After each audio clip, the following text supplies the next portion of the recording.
Ndakakura ndichitambura zvekudya zvaingova nyasha.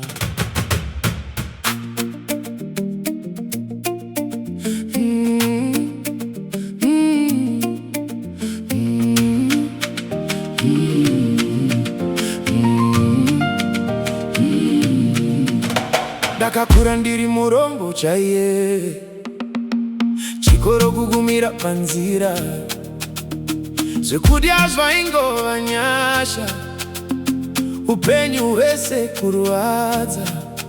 Vanhu vachindishedza nemazita herorombe, herorombe. Aiungana mhuri, ini ndaitsvagiswa uni, kugezeswa matumbu embudzi. Mukwasha ndokumbirawo kutemerwa huni, maitambu yauri kuitei, undiwachirewo magumbeze. Ndichishandira vanhu mahara, ainzwa ngoni, ndiyaindipimira chigwaku, ndisina kana chinhu changu, nasimba indiseka voshamisika, kutambura kwangu vaindiseka. Ndofamba ndakadya windo, anzakazoenda kuchipinge, iye ikufamba nevuchi, kunyepa kabata tichazvinzwa, komukafa musina kuzvinzwa, muchaita sei? Asinai mazimba, munombonyatsodei, ukasashanda unonzi rombe, ukashanda waromba. Asi Mwari vakandiona, mune kusuruvara kwangu, vakanzwa kuchema kwangu. Mwari vanosimudza, vanovisa pasi, Mwari vanosimudza, vanovisa pasi, vanovisa pasi. Vakachinja matebo, sanda yaenda pa over.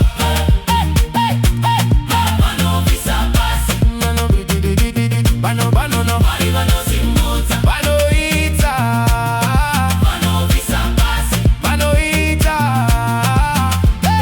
Nhasi ndava munhu mutsva, Mwari vandipa nembasera, mari yakawanda kupfuura matambudziko. Upenyu hwachinja, zuva chose vaimboseka vave kushamisika. Chii chakaitika? Vachibvunza vachiti akaenda kuchipinge. Asi Mwari ndivo vakaita. Kana Mwari vaovhura dora, hapana nogona kuvara. Zvaunoona nhasi nyasha dzaMwari chete.